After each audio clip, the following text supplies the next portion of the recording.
Y'all know what it is. Y'all know who it is, man. Part 3 is like this because I got to do it off my phone. I ran into too much storage on my tablet, so sorry about the look of this part 3. Now, I was saying that I can't even say this man's name for fear of getting a strike or, a warning, something that will be against me on YouTube. So, pretty sure you can understand whose voice it is and who it is. But the main thing here is the words that he is saying right now about what happened then. But close your eyes and then compare Trump's speech to the same thing that he's saying. All paragraphs of a dictate which the humane democratic apostles of the world forced upon us as a peace treaty. We witnessed over 1 million German prisoners of war being retained in confinement for no reason at all for a whole year after the war was ended. We witnessed over 1.5 million Germans being torn away from all that they possessed in the territories lying on our frontiers and being whipped out with practically only what they wore on their backs. We had to endure having millions of our fellow countrymen torn. Now, some may say that the Jews are only repaying, are only doing what was done to them. But if you are a man of God, do you repay people the same way that somebody repaid you that you didn't like it?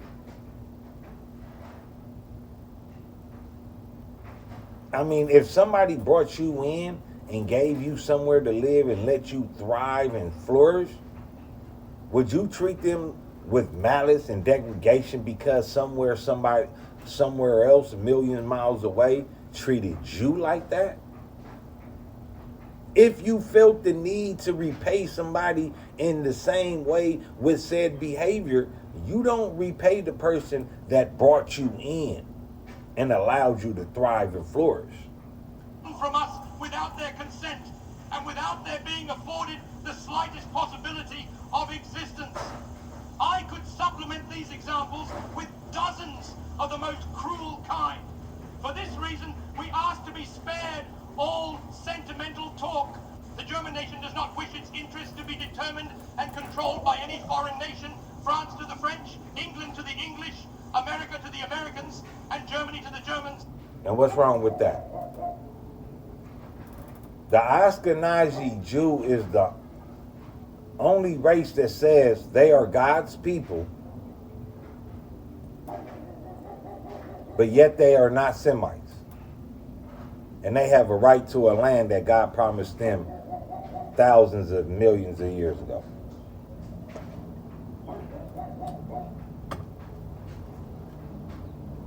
I guess what he's pointing out, and this is only a, dumb calculation, is that the Ashkenazi Jew has nowhere to say that this is our land, this is where we originate from, originally. I mean,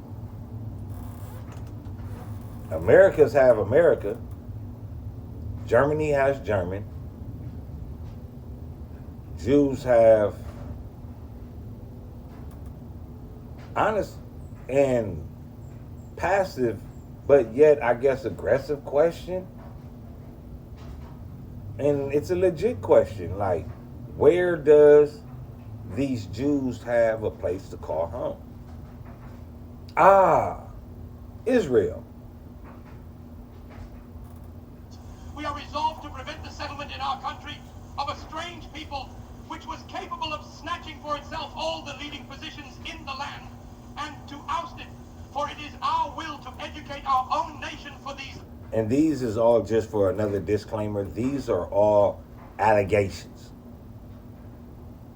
We don't want to say this is fact. We don't want to say this is actually true. We weren't there. We didn't live in 1942. So who are we to tell you that this is true? Who are we to tell you that this man is telling the truth? Because if you dare say this man is telling the truth, history no more. Leading positions, we have hundreds of thousands of very intelligent children of peasants and of the working classes. We shall have them educated. In fact, we have already begun, and we wish that one day they, and not the representatives of an alien race, may hold the leading positions in the state together with our educated classes. Above all, German culture, as its name alone shows, is German and not Jewish, and therefore its management and care will be entrusted to members of our own nation. If the rest of the world... And that's what America is going through right now. They don't want their foreign policy dictated. They don't want their policies and their government and their politics dictated by a foreign government or a foreign regime or a regime that is deemed hostile. Or they just, let's just say they don't want to be controlled by outside forces. France wants to be controlled by Frenchmen. Mexico wants to be controlled by Mexicans. America wants to be controlled by Americans. What's wrong with saying that? Shh. Don't you dare say it. Just put it in the comments.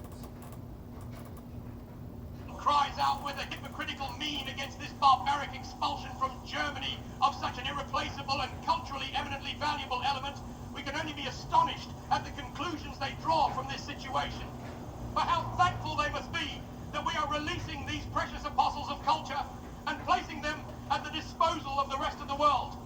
In accordance with their own declarations, they cannot find a single reason to excuse themselves for refusing to receive this most valuable race in their own countries, nor can I see a reason why the members of this race should be imposed upon the German nation, while in the States, which are so enthusiastic about these splendid people, their settlement should suddenly be refused with every imaginable Here in America, we're having a problem with immigrants coming across the border, southern border from Mexico, right?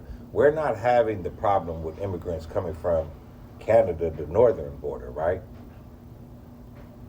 And everybody is having something to say about American politics allowing the people to come over here, right? If you care so much about these people and what's going on in their country, why you don't make it a means for a way for them to get to your country? If you care so much about what's happening to these people, why you don't give them a shot at your country? I think that the sooner this problem is solved, the better, for Europe cannot settle down until the Jewish question is cleared up. It may very well be possible that sooner or later an agreement on this problem may be reached in Europe, even between those nations which otherwise do not so easily come together. The world has sufficient space for settlements, but we must once and for all get rid of the opinion that the Jewish race was only created by God for the purpose of being in a certain percentage a parasite living on the body. Now, is that anti-Semitic?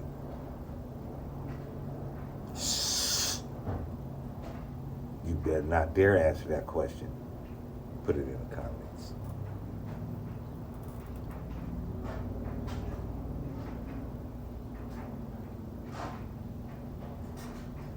If you can say that a Muslim can say a person that doesn't believe in Islam or rejected Islam is an infidel, is a mushrikun. If a Christian can say one who does not believe that Christ is Lord and God, then he is a sinner. He is a devil worshiper.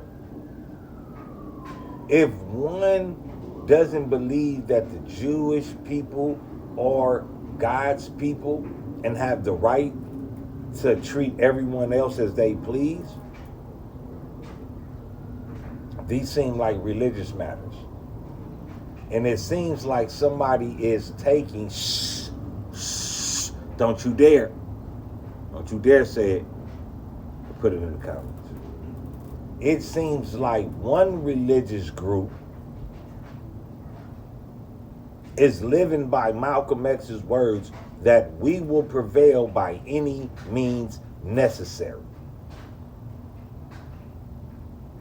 And if you don't agree with it, you can and will be labeled. And the productive work of other nations. The Jewish race will have to adapt itself to sound constructive activity as other nations do, or sooner or later it will succumb to a crisis of an inconceivable magnitude. One thing I should like to say on this day, which may be memorable for others as well as for us Germans, in the course of my life, I have very often been a prophet and have usually been ridiculed for it. During the time of my struggle for power, it was in the first instance the Jewish race which only received my prophecies with laughter when I said that I would one day take over the leadership of the state, and with it, that of the whole nation, and that I would then, among many other things, settle the Jewish problem. Their laughter was uproarious, but I think that for some time now, they've been laughing on the other side of their face. Today, I will once more be a prophet. If the international Jewish financiers in and outside Europe should succeed in plunging the nations once more into a world war, then the result will not be the Bolshevization of the earth, and thus... He said a world war. Now, merely as I stated in part 1, where I clearly showed you of the Jews being expelled from England in 1290 for political pressure from England's, not Jewish people. The original inhabitants, the Jews, were immigrants. They received political pressure. The England government received political pressure to expel the Jewish community. In 1394, England, is it England? No, France. 1394 in France. From alleged Jewish agitating political dissent, Jews creating a certain vibe and instigating. This is all alleged that they were doing in 1394 by the King of England. So he told them, you have to get out, and you can only take whatever you can carry. In 1492, the Spaniards did the same thing and told them to get out. Now, in Germany, 1940, I'm going to say 45 to 48. Hitler, my bad, did not mean to say his name.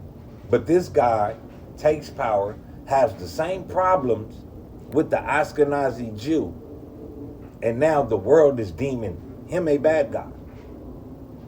Here's a fun fact. There's a said man in Germany that is believed to kill 6 million Ashkenazi Jews. And that man is mentioned all over the world. But there is a man named King Leopold that killed 20 million Africans. And he barely gets a whisper in history. But this man from Germany that grew up seeing and hearing the lies, we're going to say the lies that were said about the Ashkenazi Jew. And now he's facing the same problem. And he sends them out. Hold on, y'all. The victory of Jewry, but the annihilation You can roll of the something up Jewish if you want to. race in Europe. The nations are no longer willing to die on the battlefield. They got So that two this brothers, one unstable boy. international race But the only may thing is, profiteer you're from a not supposed war to breathe or when they satisfy its skin Old like Testament that. vengeance. I mean, they fur like, I got the blood on the way. When they got the same like type of fur, you're not supposed to breed them together because it's like basically, like I would say, the same, like how you not make the dog retarded, except Yeah. the fur not gonna, Yeah, it's not not gonna be come right. out how you want it to. Now, from that right there, I don't agree publicly, and I don't disagree publicly with what that man was saying. Again, we not gonna say his name because we don't want to get in trouble with the YouTube powers, right? We don't want to do that. But we saw how everywhere that these people been, what type of trouble they gotten themselves into, or what's been alleged about them. And the crazy thing is that they've all been having the same problem.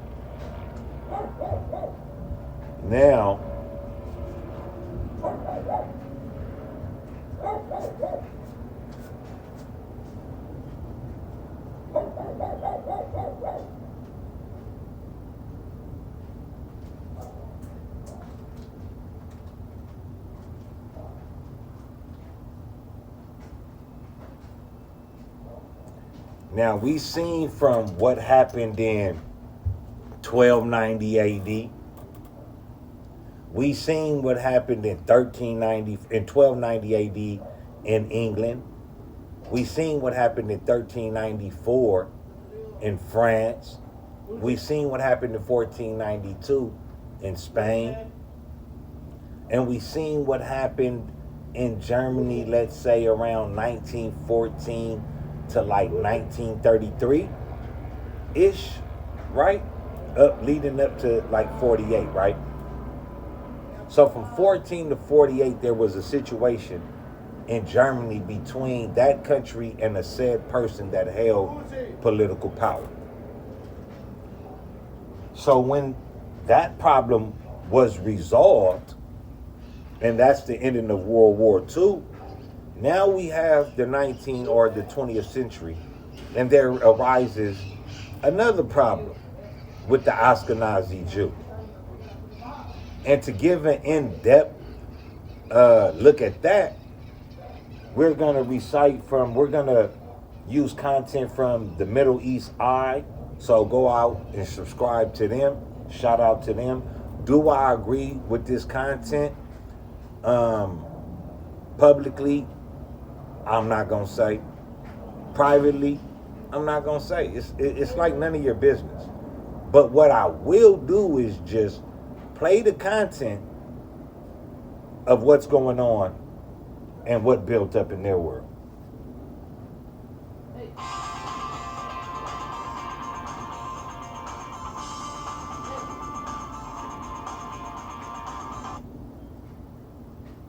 The Israeli Defense Force, Israel's well-funded and high-tech army, is the most moral army in the world. That is, if you believe the branding. The most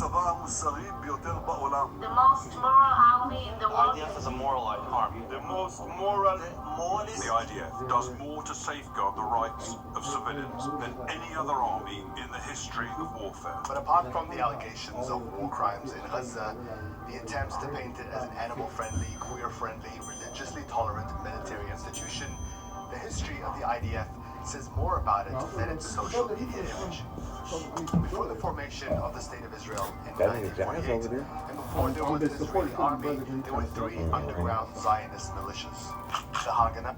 Now, before we get into this is what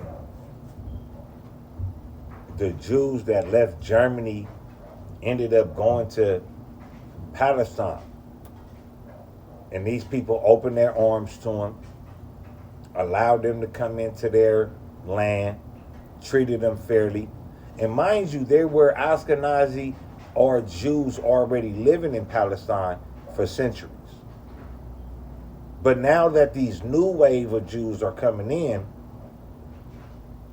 this is what, I don't know, what the war is about. The Irgun and the Lehi. They were comprised of mainly Jewish migrants to the British Mandate of Palestine, with the aim of helping usher in the Jewish state by any means necessary. These people are being held by the British state, but the British wouldn't take them in. Why didn't the British take them in if the British care so much about the Jew? Honest question. Shh. Don't you dare do it. Don't you dare say it. Put it in the comments. They differed in their tactics and beliefs and at times fought with each other, but together they terrorized Palestinian villages, committed acts of violence, terrorism, and ethnic. Disclaimer. Terrorist activities. This is just what's been reported. And again, I am not spreading hate. I am merely giving my assessment of the information that is already out there.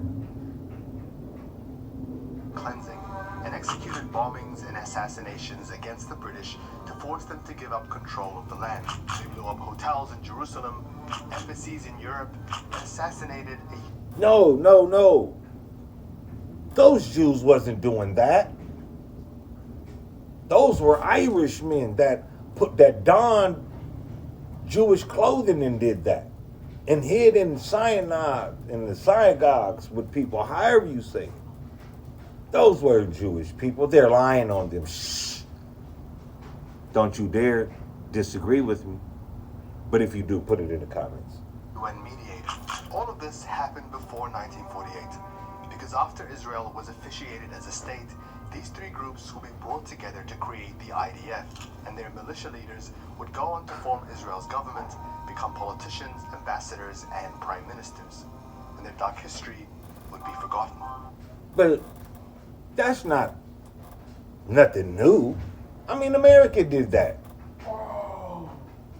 You spilled all the, it dropped? It dropped, but it didn't spill all of it. Damn, Foley. No, it's all like it fell all right here. Damn, this nigga dropped the weed.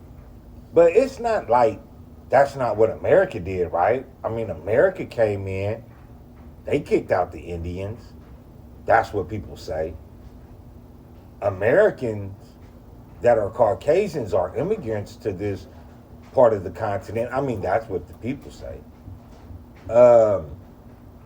So what the Jews did wasn't no different, was it? I mean, shh. Don't you dare say that the Jews own America. Don't you dare, don't. Not on this channel. But if you do believe that, just put it in the comments and explain why. So, let's talk about I got 5 less talk, real talk, raw talk. it. Let's begin at the turn of the 20th century. Europe was embroiled in revolution, war, and great social upheaval. Anti-Semitism had been rife for centuries in Europe, but attacks against Jewish communities had become widespread, particularly in Russia. Wait a minute. My mind not playing tricks on me, right? Is that the